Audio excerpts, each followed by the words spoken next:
Julian Rothwell always had the upper hand. Whether negotiating with world leaders or commanding markets from the top floor of his aerospace empire in Geneva, he was a man feared, respected, and envied. But no amount of influence could shield him from grief. When Amelia died in a tragic car crash, everything collapsed. The world lost color, and in the heart of his vast mansion, his infant son, Theo, cried day and night, inconsolable. Nannies came and went, each leaving with trembling hands and tearful apologies.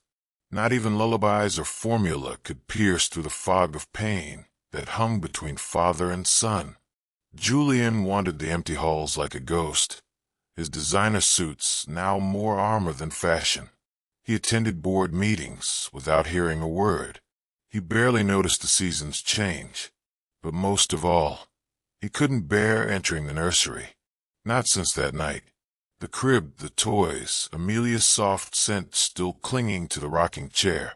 It all reminded him of what he lost, and what he didn't know how to protect anymore. Elena Cruz arrived at the Rothwell estate on a Tuesday morning, wearing second-hand shoes and carrying a single suitcase. She was one of many housekeepers hired through an agency, cheap labor that billionaires never noticed. Elena didn't speak unless spoken to. She scrubbed marble floors with aching knees, cooked in silence, and avoided making eye contact with the other staff. But her hands were steady. She worked for one reason: to support her younger sister back in the Philippines. Doctors had said it would cost thousands to treat her illness. Julian's mansion was just another stop. She had no plans of staying long. But fate has a strange way of rearranging lives. That afternoon, as she wiped the windows in the main hall, a cry pierced the silence, sharp, shrill, and desperate. It wasn't just a baby's cry. It was pain. Elena froze. Her instincts took over. The next thing she knew, she was climbing the grand staircase, heart pounding, toward the sound that would change everything. Elena hesitated at the nursery door, unsure if she had crossed a boundary that could cost her job, or worse. But what she saw inside silenced every thought. Little Theo, red-faced and soaked in sweat, wailed in a crib too big for his tiny body. The lights were dim, the curtains drawn, and there was no sign of a nanny. A stuffed giraffe lay on the floor, forgotten. The diaper bag sat unopened. Elena stepped in, barely breathing. "Hey, little one," she whispered, her voice trembling. "You're not alone." She scooped him up into her arms with gentle determination, rocking him softly while humming a lullaby her mother used to sing in Tagalog. Slowly, Theo's sobs weakened. His fingers gripped her shirt, his body pressed close to hers. Within minutes, the silence returned. Not the cold silence of abandonment, but one of comfort. Elena stayed there, seated in the rocking chair, heart pounding in rhythm with the boy's soft breaths. Then a voice like thunder shattered the moment. "What are you doing with my son?" Julian's figure loomed in the doorway, suit impeccable, eyes wild with confusion and fury. Elena stood abruptly, cradling Theo, who whimpered again at the sudden tension. Julian demanded she hand him over. She obeyed. The baby wailed instantly. Julian tried everything, rocking, whispering, even pacing, but Theo's cries only worsened.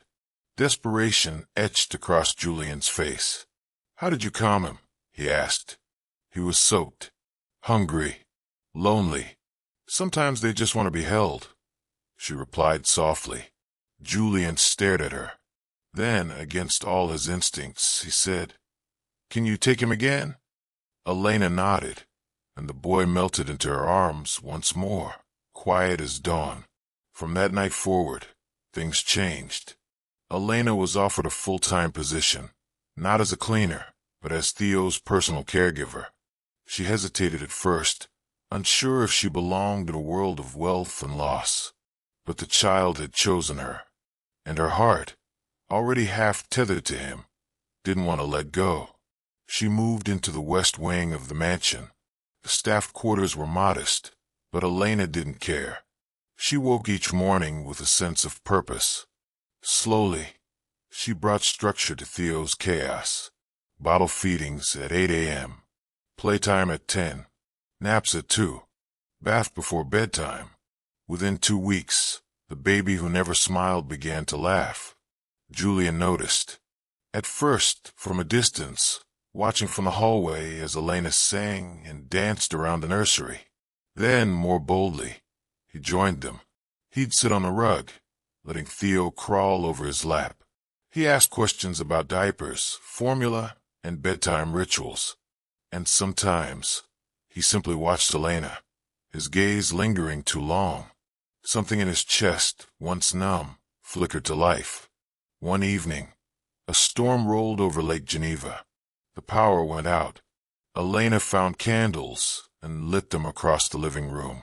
She and Julian sat across from each other, Theo asleep on a blanket between them. "Do you ever miss home?" Julian asked. "Every day," she whispered, "but I found something worth staying for." He leaned closer. She didn't pull away. Their fingers touched over the carpet. The air stilled, and in the soft light of 1,000 shadows, their first kiss was born, tentative, electric, healing. Julian didn't sleep that night. He stood in the hallway, listening to the sound of Theo's soft breathing as Elena sang a lullaby in a language he didn't recognize. There was something healing in that voice, in the way she moved with quiet confidence. She didn't belong to his world, and yet, somehow, she was fixing everything it had broken. He found himself lingering in the kitchen more, watching her prepare meals with gentle precision. She spoke to Theo as if he could understand every word, and maybe he could, because Theo smiled now. He reached for her. He giggled when she tickled his belly. Julian couldn't remember the last time he'd heard laughter in his house. One evening, Julian brought home a small gift, a plush giraffe, nearly identical to the one Theo had rejected after Amelia died. Elena took it gently. "He might like it now," she said. "He deserves something that doesn't carry sorrow," Julian replied. She glanced at him, the unspoken weight of their shared grief hanging between them. But she nodded. They were learning to rebuild, one small gesture at a time. The next morning, the mood in the mansion had shifted. Julian avoided her gaze during breakfast. Elena, sensing the change, said nothing. The kiss they'd shared under candlelight had cracked something open in both of them, something too fragile to name. But daylight has a cruel way of making us retreat from vulnerability. Julian returned to his routines, and Elena focused on Theo.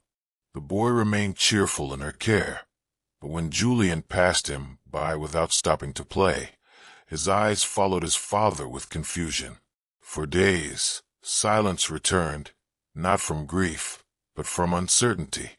Elena told herself the kiss meant nothing, that it was the moment, the storm, the shadows playing tricks on two lonely people.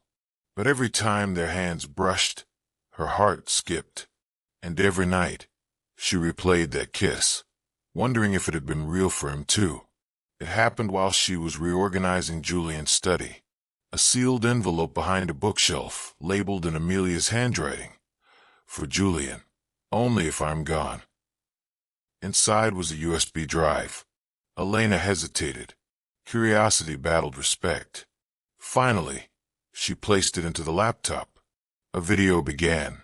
Amelia appeared on screen, glowing yet tired, seated in the nursery. "If you're watching this, I didn't make it," she said. "Julian, I have to tell you something about Theo. He's not biologically ours.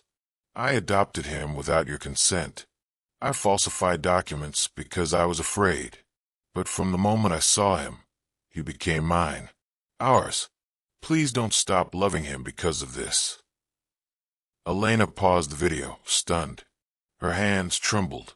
Should she tell Julian? Was it even her place? The truth could destroy everything, or set something free. That evening, Elena waited until Theo was asleep and Julian had returned from a long meeting. She approached him in the hallway, the USB in hand. "I found something you should see," she said. He frowned, confused, then followed her to the study. As the video played, Julian's face drained of color. His hands clenched. When it ended, he stood in silence. Then his rage exploded. "You went through my things. You! How dare you bring this to me? Is this manipulation?" Elena stepped back, stunned. "No, I thought you had a right to know." "You think this is helping? You think, what, this makes you important?" "Julian, please," she tried.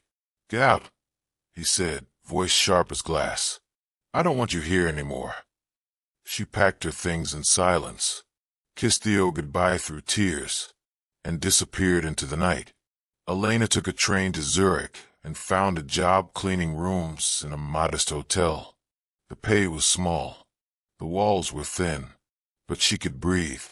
She told herself she'd forget Julian's mansion, Julian's voice, Julian's kiss. But every night, she dreamed of Theo. 3 weeks passed. Then one day, her phone rang. "Miss Cruz," said a soft male voice. "I'm Dr. Meyer, Theo's pediatrician. Julian asked me to call. Theo refuses to eat, cries endlessly. He's not well." Elena's heart dropped. "Why are you telling me this?" "Because he needs you. We think he's showing signs of emotional distress." That night, Elena wept for the child who wasn't hers, but had always felt like it. For hours. That's how long Julian drove, through fog, mountains, and regret. He had watched the video again and again, not with rage this time, but with the eyes of a man who had finally stopped running from grief. Amelia had lied, but not Elena. And Theo. Theo was suffering. He found Elena's new address through the agency. The door was opened by a cautious old woman. "She doesn't want to speak to you," she said curtly. "Please," Julian begged. "It's about Theo." Elena appeared, garden dirt still on her gloves. Her face froze the moment she saw him. "What are you doing here?" "I was wrong," he said, "about everything." "Yes, you were. The video is real. I had it examined. Theo is not okay." His voice cracked. "He cries for hours. He's losing weight. He misses you." "And you?" she asked softly. Julian looked up. "I miss you too." She didn't speak. He took a slow breath and reached into his coat. A small box appeared in his hand. "I didn't come to hire you again. I came to ask if you'd come back as my family." Inside the box, a ring. Simple, elegant, true. "You broke me," Elena whispered. "I'll spend the rest of my life making that right." She blinked away tears. "I'll come back, but for Theo." "That's enough for now," he said, smiling through the pain. As Elena stood in the doorway, Julian noticed a change in her. She was stronger, grounded, but her eyes, those eyes he used to catch in quiet moments, still held the same warmth. She didn't step aside. "Not yet. I didn't come for a second chance," he said. "I came because my son cries every night for you, and because I can't pretend I don't anymore." Elena folded her arms. "You think that erases what happened?" "No," he whispered, "but I'd give anything to try." He handed her the ring, not expecting her to take it. Her fingers brushed the velvet box. She closed her eyes. "I'll come back for him, but you'll have to earn the rest." "Then I'll start today," he said. And for the first time in weeks, something fragile and hopeful passed between them. The Rothwell estate hadn't changed, but Theo had.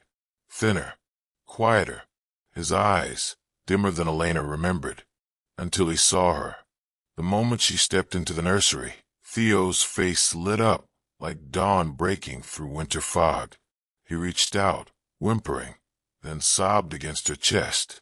"I'm here, my love," she whispered into his hair. "I'm not leaving again."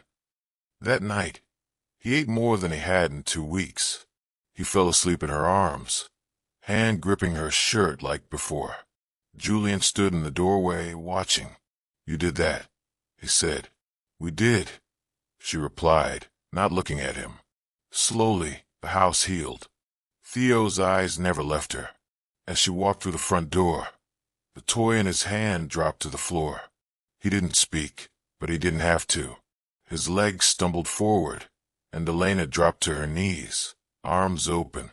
His cry cracked through the hallway, and when he reached her, he clung so tightly she thought he'd never let go.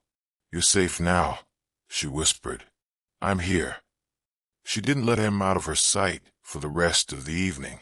During bath time, he giggled as she poured water over his hair. At bedtime, he clutched her necklace as she read to him.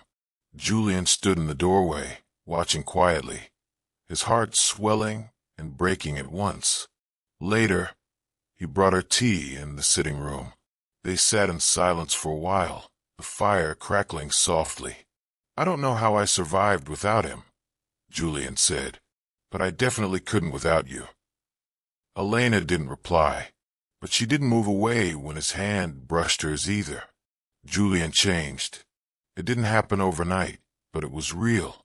He learned to warm a bottle. He changed diapers clumsily, but with pride. He sat on the nursery floor, letting Theo stack blocks on his head.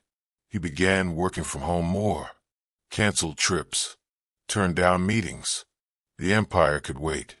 Each night, after Theo slept, Julian and Elena sat together in the garden, the silence between them now soft, like music without words. "How do I earn your trust back?" he asked once. Her answer never changed. With time. As spring settled over Geneva, Julian began to take Theo out for walks along the lake. Elena would watch from the balcony as father and son tossed breadcrumbs to the ducks. Sometimes, Julian carried Theo on his shoulders. Other days, he simply held his hand like it was the most precious thing in the world. He bought children's books. He signed up for parenting classes. He asked questions, endless questions, about how to be better. And one evening, as they lay on a picnic blanket in the garden, Elena turned to him and said softly, "You are becoming the man he thinks you already are." Julian swallowed hard. "That's all I want to be." 3 months passed. One crisp morning, Theo spoke his first word. "Daddy." Julian fell to his knees, tears streaming down his face as he pulled his son into his arms. Elena watched from the hallway, heart swelling. That evening, as they watched Theo play on the rug, Julian took Elena's hands. "I want to marry you." "Are you sure?" "I've never been more sure of anything in my life." She kissed his cheek. "Then let's do it in the Philippines, with my sister present."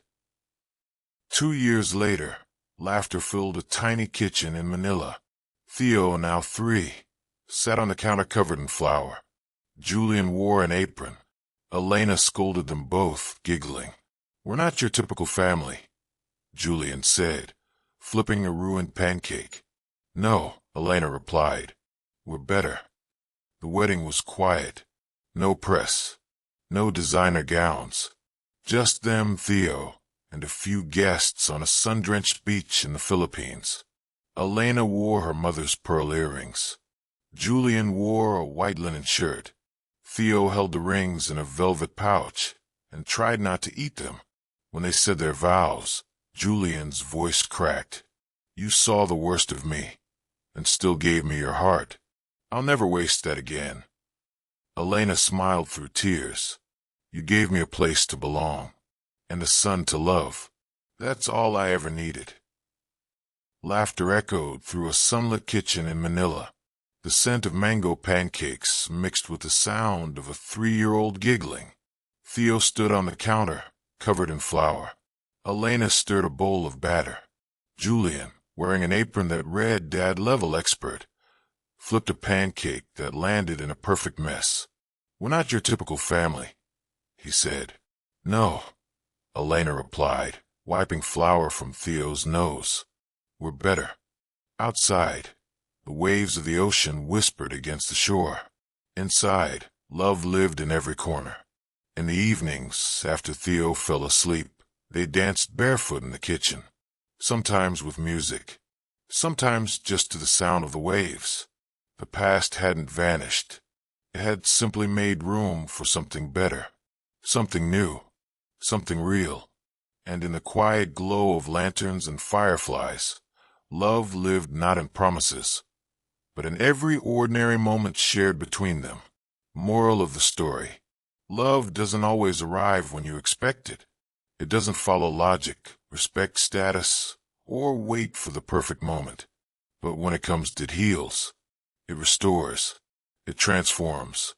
Julian had to lose everything to discover what truly mattered. And Elena, who thought she was just there to clean a house, ended up cleansing a soul and building a home.